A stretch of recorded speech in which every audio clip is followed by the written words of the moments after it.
daerah-daerah penyangga ibu kota menganggap lebih tepat katakanlah warga kotanya bergabung ke dalam provinsi DKI yang sudah berubah menjadi provinsi, katakanlah provinsi Jakarta Raya, yang dengan kewenangan khusus tadi, yang dengan tujuan menjadikan kota global, itu bisa saja.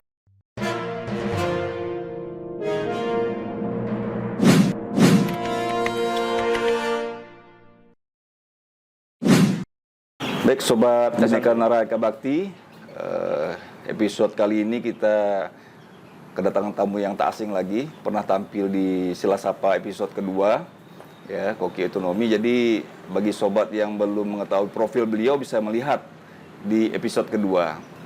Kali ini kita akan bincang-bincang dengan beliau, ya, Prof. Jo, dengan tema yang kekinian menyangkut Jakarta, ya, ke depan, ya, pasca pemindahan IKN ini, ya, Prof, ya. Ya. Ya, baik. Apa kabar, Prof? Ya, alhamdulillah. Baik-baik, ya. Ini sibuk aja, Prof, ya, terus dengan terus, aktivitasnya, ya. Ya, harus sibuk kita supaya bisa memanfaatkan ilmunya lah, pengetahuannya. Baik. Ya. Nah, ini, Prof, terkait dengan Jakarta Hajatan ini, Prof, ya. Menginjak usia 495 tahun, ya. Nah, jadi banyak nih teman-teman yang ingin bertanya, Jakarta ke depan itu seperti apa pasca pemindahan IKN ini, Prof? Oke. Nah, Jakarta ini kan status sekarang kan masih ibu kota negara. Tapi sudah keluar undang-undang ibu kota negara yang baru, sehingga IKN ini akan pindah ke Kalimantan Timur, ya. Nah, lalu bagaimana nasib Jakarta pasca tidak lagi menjadi ibu kota negara? Apakah Jakarta akan digabung sama Jawa Barat? Atau digabung sama Banten? Atau Jakarta tidak lagi berstatus sebagai provinsi? Bisa juga, ya. Khususnya di mana nanti? Gitu, iya. Atau memang dia tetap bertahan sebagai daerah otonom dengan status otonomi tunggal di tingkat provinsi, tetapi kewenangan-kewenangan khusus yang baru, ya, perlu dimiliki oleh Jakarta. Nah, amanah Undang-Undang Ibu Kota Negara ketika Undang-Undang Ibu Kota Negara itu ditetapkan, ada salah satu ketentuannya adalah ibu kota negara pindah, tapi Jakarta ini tetap akan mendapatkan kewenangan-kewenangan khusus. Nah, hanya sekarang memang harus dicari kewenangan khusus seperti apa. Kalau existing sekarang kan Undang-Undang Ibu Kota Nomor 29 2007, kekhususannya terkait dengan statusnya sebagai ibu kota negara. Nah, bagaimana in the future, ya kan, ke depannya. Nah, tahan dulu, Prof, ya. Sebelum kita ngomong ke depannya, kita flashback dulu nih Jakarta sebelumnya seperti apa gitu, Prof, ya. Jadi teman-teman yang bisa nonton ini bisa melihat, ya, akar Jakarta, kulturnya seperti apa, ya. Yang kita tahu kan 22 Juni tahun 1527 itu peristiwa yang terjadi adalah Fathahilah, yang mengganti Sunda Kelapa menjadi Jayakarta, yang artinya kemenangan mutlak gitu, Prof, ya, setelah bertempur dengan Portugis. Nah, setelah berjalan Belanda datang, diganti nama Batavia, ya, Jepang datang, balik lagi Jakarta, ya, Prof, ya. Jadi kalau ke belakang kita lihat Jakarta, flashback, ya. Nah, Jakarta ini sebetulnya karena lokasinya strategis waktu itu kan, Prof. Sejak dulu diperebutkan untuk dikuasai oleh para penjajah lah, katakan gitu, ya, kolonial lah. Nah, ada perebutan antara Portugis, ada juga Inggris, ada juga Belanda, bahkan terakhir Jepang juga masuk ke Indonesia dan menguasai Jakarta, ya. Nah, Jakarta dari sejarahnya itu tumbuh berkembang dari hanya kota yang kecil saja di pinggiran sungai itu, ya, lalu menjadi bertumbuh ya karena kemajuan ekonomi di bawah kolonial, kemudian juga dijadikan pusat-pusat perdagangan, pusat perekonomian dan pusat pemerintahan bahkan ya. Nah, lalu kemudian terus berlanjut sampai ke zaman Jepang, juga Jakarta menjadi pusat pemerintahan. Dan lalu ketika kita merdeka, maka Jakarta dipilih sebagai ibu kota negara. Nah, jadi dengan demikian secara flashback dan historis, keberadaan Jakarta sebagai satu kota yang menjadi pusat pemerintahan, lalu ada pusat perdagangan, kemudian juga berkembang menjadi pusat jasa, pusat bisnis lah, ya kan? Betul. Nah, dengan demikian tentu tumbuhlah kota ini secara tidak sengaja. Nah, dari awalnya ini, ya kan? Tidak ada desain yang khusus membangun dari awal, katakan gitu ya. Nah, tapi existing Jakarta kan kita lihat dia sejarahnya yang panjang itu telah memberi kontribusi bagi Republik ini. Panjang sekali kontribusinya. Kalau kita lihat dari kemerdekaan aja paling tidak itu proklamasi kemerdekaan, Sumpah Pemuda ya. Sumpah Pemuda, tracking ke belakang lagi. Kebangkitan Nasional, bahkan juga Budi Utomo juga star dari Jakarta atau disebut atau ditegaskan dari Jakarta dan sebagainya. Jadi historis flashback seperti itu ke depan tentu kita harus jaga dan rawat juga lah Jakarta dari segi sejarahnya yang tidak boleh kita abaikan ya. Dan kemudian yang penting dari sejarah itu kita bagaimana mengembangkan Jakarta nanti ke depan ya dengan tidak meninggalkan faktor-faktor yang telah membentuk Jakarta selama ini. Ya, Nah, jadi ibarat magnet besar nih Prof ya. Jadi Jakarta banyak menyedot perhatian ya. Bisnis yang kata Prof tadi. Nah, saya berpikir nih Prof, dengan sebesar itu daya tarik Jakarta, setelah pindah banyak yang khawatir ini Prof. Artinya Jakarta gimana? Apakah tambah mundur? Setelah dipindahkan ke Kalimantan Timur ya. Jadi banyak pertanyaan seperti itu. Kerisauan masyarakat ya setelah pasca IKN ini Prof. Gini, kan kenyataan Jakarta kita lihat faktanya dia menjadi pusat pertumbuhan, pusat perekonomian Indonesia, ya boleh dikatakan gerak ekonomi Indonesia itu ditentukan oleh Jakarta, ya karena disinilah pusat-pusat perdagangan dan jasa, ya. Dengan demikian kalau dia menjadi pusat perekonomian, pusat keuangan, perbankan dan sebagainya, itu tidak bisa juga serta-merta menjadi hilang gitu ya dari praktek dan pengalaman kota-kota besar di dunia lah. Jadi kita lihat pengalaman New York ya kan ke Washington DC di Amerika Serikat. Tetap tumbuh New Yorknya. Tetap. Nah ya pengalaman Sydney di Australia, ke Canberra misalnya, Sydney-nya nggak hilang gitu ya kan. Jadi atau risau ya? Enggak, saya kira enggak. Jadi tetap hukum ekonomi bekerja, ya, karena Jakarta sudah punya trademark seperti itu.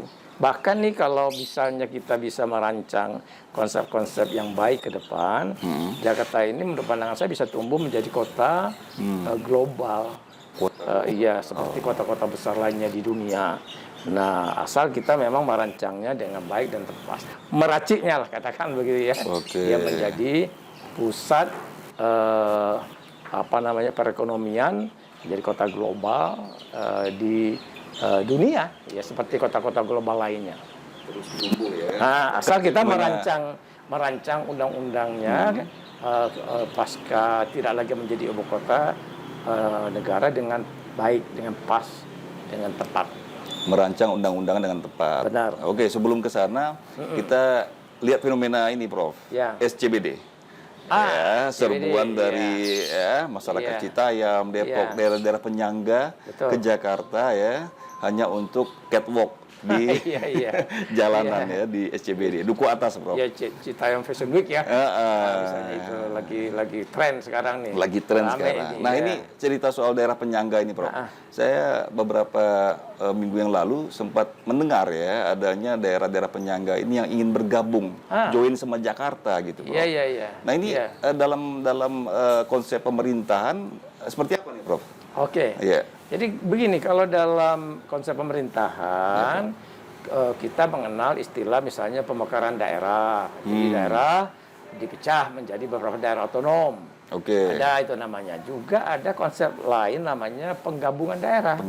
Jadi daerah-daerah yang ada bergabung dengan satu daerah otonom untuk lebih bisa menguatkan otonomi di daerah itu, untuk lebih bisa menguatkan dan mengefisienkan juga tata kelola penyelenggaraan pemerintahan.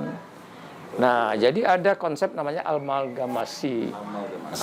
Digabung nih kota-kota, misalnya pengalaman di banyak negara di dunia, kota-kota kecil di sekitar ibu kota, misalnya daripada dia tidak efisien dan efektif, ya maka dia lalu menggabungkan diri dengan the capital, dengan ibu kota. Nah, dengan demikian juga sebetulnya membuat dia menjadi kota metropolitan yang penting untuk bisa menangkap pasar global, pasar regional dengan membesarnya dia satu daerah. Kalau daerah-daerah otonom kecil-kecil, kota-kota kecil, ya kan itu kekuatannya kan terbatas.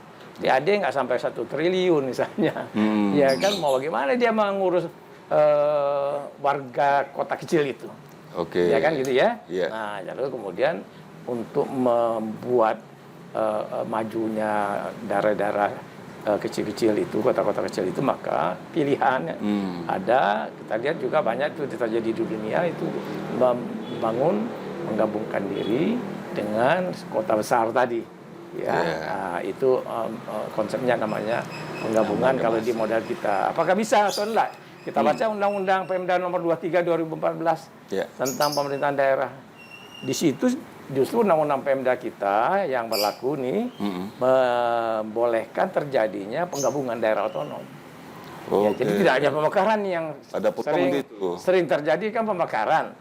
Nah, penggabungan sebetulnya juga dibuka peluangnya secara normatif di Undang-Undang Pemda.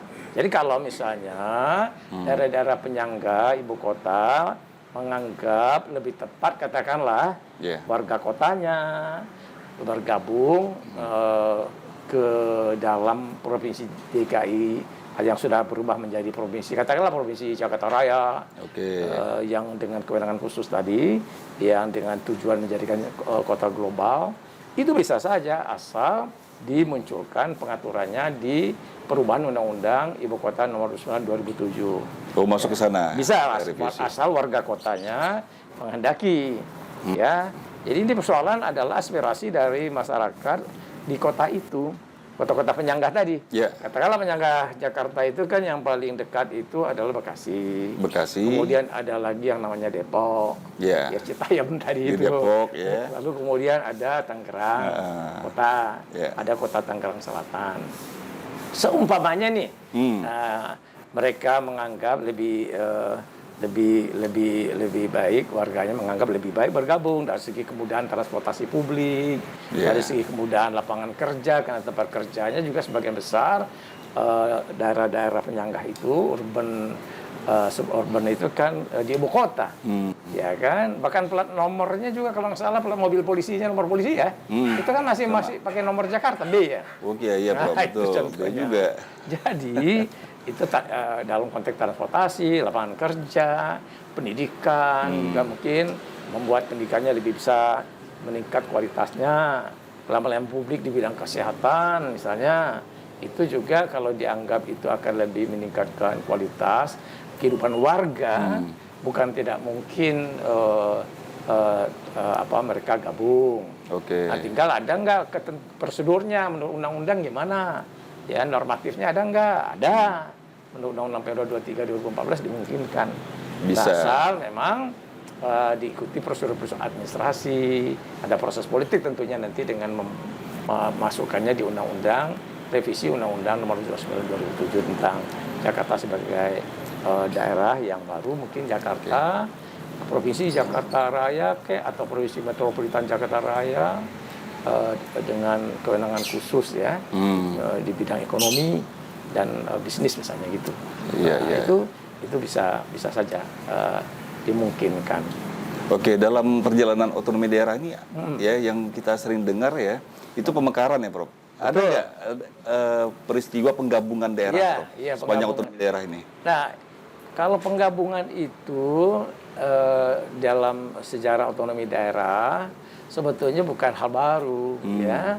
Itu misalnya kasus Jakarta sendiri nih. Ada beberapa bagian dari Bekasi, ada beberapa bagian juga dari Tangerang. Ya, ketika ada pengembangan Jakarta, wilayahnya, pengembangan wilayah di Jakarta dilepas jadi cakupan, sehingga kemudian jumlah kelurahan bertambah di Jakarta, jumlah kecamatan bertambah di Jakarta, bahkan wilayah kota juga bertambah di Jakarta.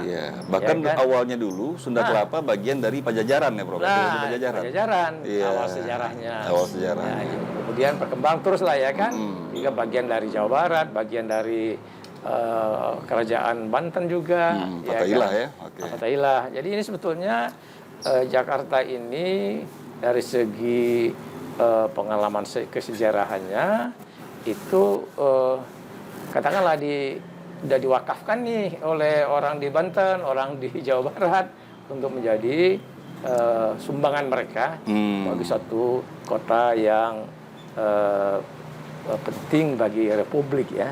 Nah sekarang nih mungkin juga kan bisa juga nih sumbangan penting juga bagi daerah-daerah tadi kalau misalnya daerah penyanggahnya ingin gabung bagi pengembangan Indonesia ke depan. Konteksnya lebih ke konteks pengembangan ekonomi kita ya, masyarakat dalam pengertian tentunya majunya kota ini akan membuat kerennya nama Indonesia di kemudian hari. Baik, nah yang konsep amalgamasi tadi, Prof ya. Jadi itu saya sempat baca, itu pemikirannya diawali dari Gubernur Ali Sadikin bahkan, Prof ya. Kemudian juga dipublish oleh Pak Sutioso itu ya. Mengumumkan untuk nggak lama setelah Pak Ali Sadikin dilantik, katakanlah dia lantik tahun 66, waktu itu oleh Presiden Soekarno sebagai gubernur ya waktu itu. Nah, kemudian nggak lama setelah itu beliau mengemukakan pendapatnya tentang perlunya penggabungan Jakarta Raya gitu ya. Nah, jadi sudah bukan barang baru. Kemudian dalam praktek Pak Sutioso juga mengembangkan megapolitan ya konsepnya malah. Nah, jadi dari pengalaman kepala pemerintahan di DKI ada suara seperti itu, aspirasi seperti itu. Dan juga dari penyangga-penyangga ini kan juga ada kepala-kepala daerahnya yang juga sudah menyuarakan itu kan. Contohnya yang terakhir Depok kan, kita dengar ya. Beliau dalam satu kesempatan menyebut soal kemungkinan penggabungan tadi ya. Juga dulu sebelumnya Bekasi, karena wali kotanya juga menyebut penggabungan dengan Jakarta.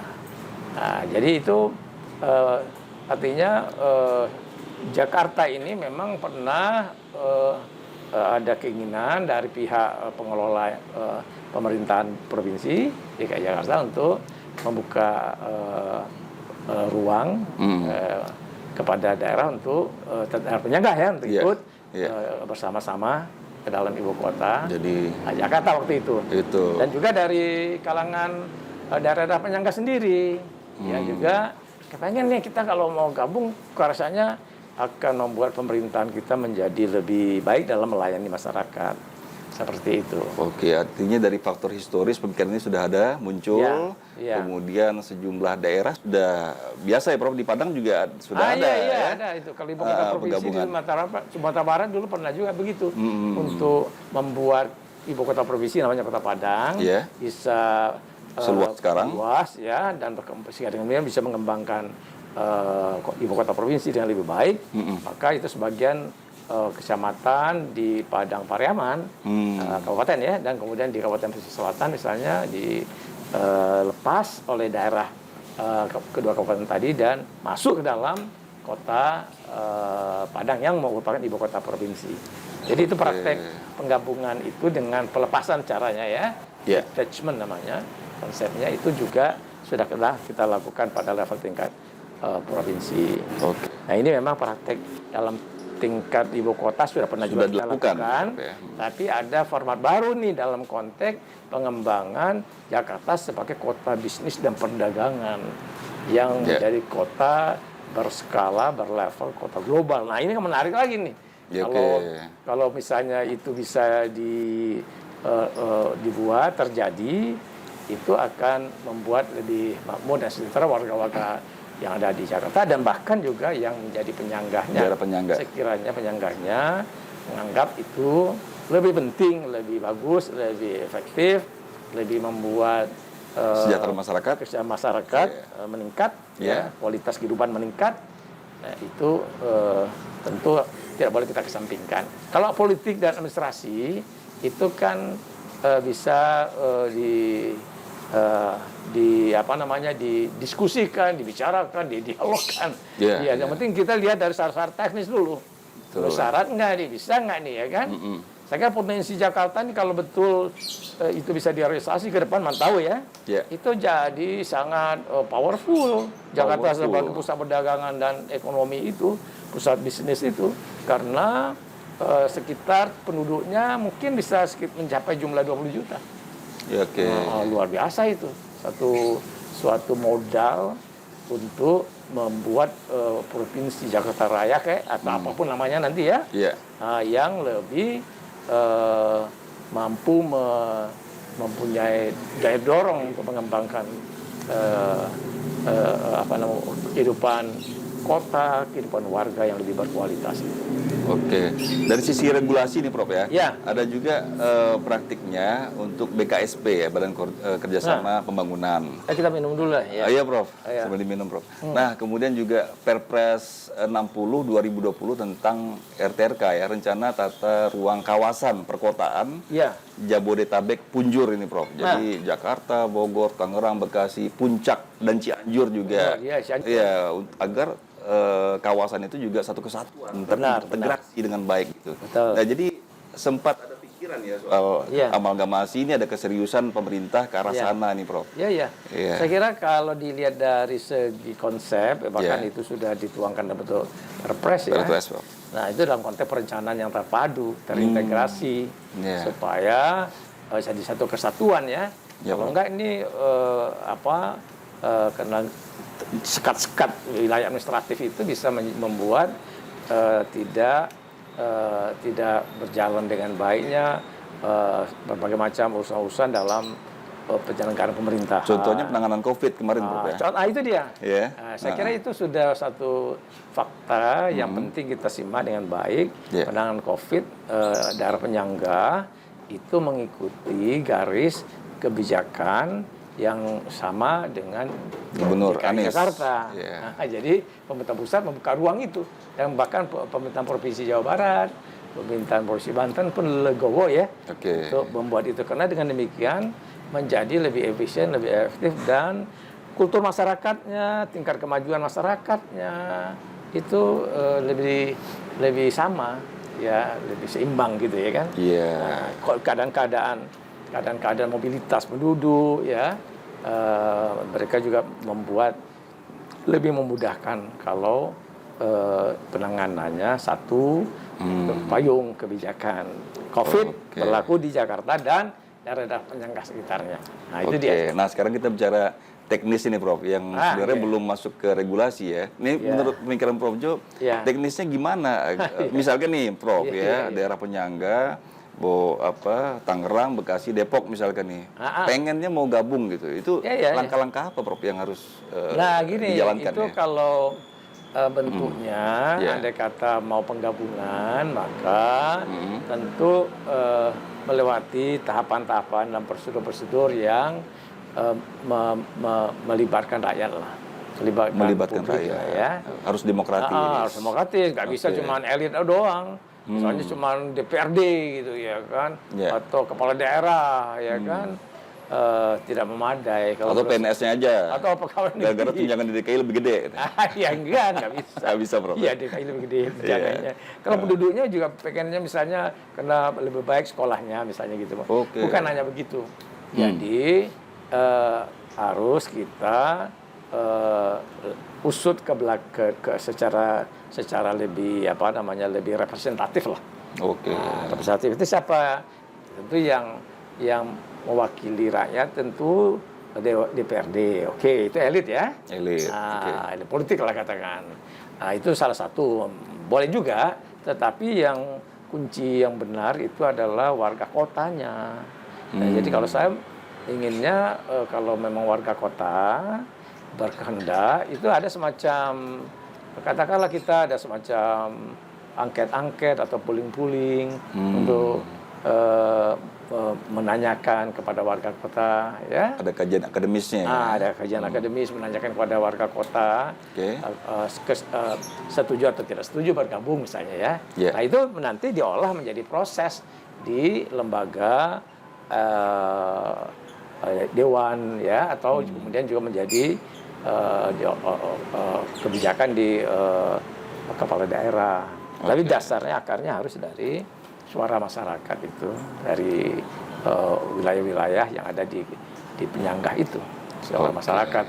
Nah, kalau mau buat begitu kan ya caranya ya kajian atau dengan survei atau dengan melakukan jajak pendapat juga bisa saja, ya kan. Nah, kalau mereka menyatakan banyak polanya, banyak modalnya Prof ya untuk menyaring keinginan masyarakat. Mestinya politik dalam ini mengikuti. Jadi proses administrasi dan proses politik itu mengikuti apa yang menjadi suara aspirasi warga. Nah, itu baiknya politik. Jadi politik nggak boleh juga kemudian atas nama kepentingan kekuasaan ya.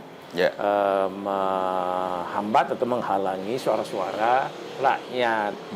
Nah, itu menjadi hal yang krusial menurut saya. Nah, di samping itu juga pihak pemerintah Provinsi Jakarta sendiri. Apakah Provinsi Jakarta kalau misalnya daerah-daerah penyangga tertentu tadi menghendaki bergabung, apakah menerimanya penggabungan ke dalam Provinsi Jakarta ya pasca tidak lagi menjadi ibu kota. Itu juga ada proses-proses di warga, proses-proses di tingkat politik dan administrasi untuk pengambilan keputusan yang basisnya juga tetap kepada suara warga.